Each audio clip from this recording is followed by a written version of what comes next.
ধার্মিক মাছ শিক্ষামূলক গল্প। নূর মোহাম্মদ নুরু, গণমাধ্যমকর্মী। একটি ছোট জলাশয়ে দুটি মাগুর মাছ বাস করত। এদের একটি মাছ ধার্মিক এবং আরেকটি অধার্মিক। ধার্মিক মাছটি সবসময় আল্লাহর নাম জপ করত, আর অধার্মিক মাছটিকে বলত, ওরে আল্লাহকে স্মরণ করো, তাহলে পরম পুণ্যের অধিকারী হবি। অধার্মিক মাছটি বলত, তুই ওসব কর গিয়ে, আমার ভালো লাগে না, আমার এই জীবনটাকে আমি উপভোগ করতে চাই। ধার্মিক মাছটি তবুও সবসময় অধার্মিক মাছটিকে বোঝাত। একদিন কিছুটা অনিচ্ছা সত্ত্বেও অধার্মিক মাছটি বলল, ঠিক আছে, তুই যখন এত করে বলছিস, কাল থেকে আমিও তোর সাথে আল্লাহর নাম জপ করব। বেশ কিছুদিন পর গ্রামের জেলেরা ওই জলাশয়ে মাছ ধরতে আসল। ওই দুটো মাগুর মাছও ধরা পড়ল জালে। অধার্মিক মাগুর মাছটি কাঁদতে কাঁদতে ধার্মিক মাগুর মাছটিকে বলল, এর আগেও কতবার জেলেরা মাছ ধরতে এসেছে, কিন্তু আমরা কোনোদিন ধরা পড়িনি। আর আজ আমরা দুজনেই একসাথে ধরা পড়লাম। কি হলো, তোর আল্লাহর নাম জপ করে বরং মৃত্যু মুখে পতিত হলাম। ধর্ম করে লাভ নেই, ওতে কিচ্ছু হয় না। ধার্মিক মাছটি কিন্তু অবিচল, সে শান্তভাবে অত্যন্ত জোরের সাথে অধার্মিক মাছটিকে বলল, ওরে, আল্লাহ যা করেন মঙ্গলের জন্যই করেন, ভরসা রাখ, আর তার নাম করো, তিনি দয়াময়, অদ্ভুত তার লীলা, অনন্ত তার দয়া। আমরা ক্ষুদ্র হতে পারি, কিন্তু তুচ্ছ নই তার কাছে। ধার্মিক মাছটির কথা শুনে অধার্মিক মাছটি কিছুটা আশ্বস্ত হল। এদিকে জেলেরা মাছ নিয়ে যে যার ঘরে ফিরে গেল।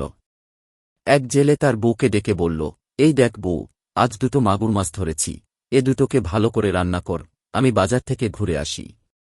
এই কথা শুনে অধার্মিক মাছটি তো উচ্চস্বরে কাঁদতে লাগল। ধার্মিক মাছটিকে তিরস্কার করতে লাগল, তোর কথা শুনে আজ আমার এই দুর্গতি। কেন যে আল্লাহর নাম করতে গেলাম। দিব্যি হেসে খেলে জীবন কাটছিল, আর ওই আল্লাহর নাম করে আজ প্রাণ সংশয়। কিচ্ছু নেই ওই নামে। এদিকে জেলে বউ বটি নিয়ে বসে সবার প্রথম ওই অধার্মিক মাছটিকেই খপ করে ধরে ভালো করে ছাই মাখাতে লাগল। আর অধার্মিক মাছটি কেঁদে কেঁদে বলতে লাগল, তুই আমার এত সর্বনাশ করলি। ধার্মিক মাছটি বলল, ওরে, মরতে তো হবেই, একদিন আগে আর পরে। তুই কান্নাকাটি বন্ধ করে আল্লাহকে ডাক, তার নাম কর, তার দয়ার অন্ত নেই। মৃত্যু তো দোর গোড়ায়, না হয় নাম করতে করতেই মর। তখন অধার্মিক মাছটি উচ্চস্বরে আকুল হয়ে আল্লাহকে ডাকতে লাগল। জেলে বউ মাছটি কাটতে যাবে, এমন সময় জেলে হন্তদন্ত হয়ে এসে বউকে বলল, ও বউ, মাছ দুটো কি কেটে ফেলেছিস? জেলে বউ বলল, এখনো কাটিনি, এই ছাই মাখাচ্ছিলাম কাটব বলে। তুমি এমন হাঁপাতে হাঁপাতে এলে কেন, কি হয়েছে? তখন জেলে বলল, আরে, হাটে গিয়ে শুনলাম এই রাজ্যের রাজা পুকুর কেটেছেন, কাল তার উদ্বোধন হবে। এক জোড়া মাগুর মাছ চাই, রাজা পুকুরে ছাড়বেন। আর যে দুটো মাগুর মাছ নিয়ে দিতে পারবে, রাজা তাকে অনেক পুরস্কার দেবেন। তুই তাড়াতাড়ি মাছ দুটোকে পরিষ্কার করে দে, আমি রাজার কাছে দিয়ে আসি। এতক্ষণে অধার্মিক মাছটির প্রাণে শান্তি এল। ধার্মিক মাছটি বলল, দেখেছিস আমার আল্লাহর কত দয়া। অধার্মিক মাছটি কথা বলতে পারল না, কৃতজ্ঞতায় পরিপূর্ণ হয়ে গেল তার অন্তঃকরণ। মনে মনে ভাবল, ওগো দয়াময় মহান আল্লাহ, আমার মতো তুচ্ছাতি তুচ্ছ জীবের প্রতিও তোমার এত দয়া। পরের দিন প্রতিষ্ঠিত হল পুকুর। দুধে মাখিয়ে স্বর্ণ অলঙ্কার পরিয়ে মাছ দুটিকে ছাড়া হল পুকুরে।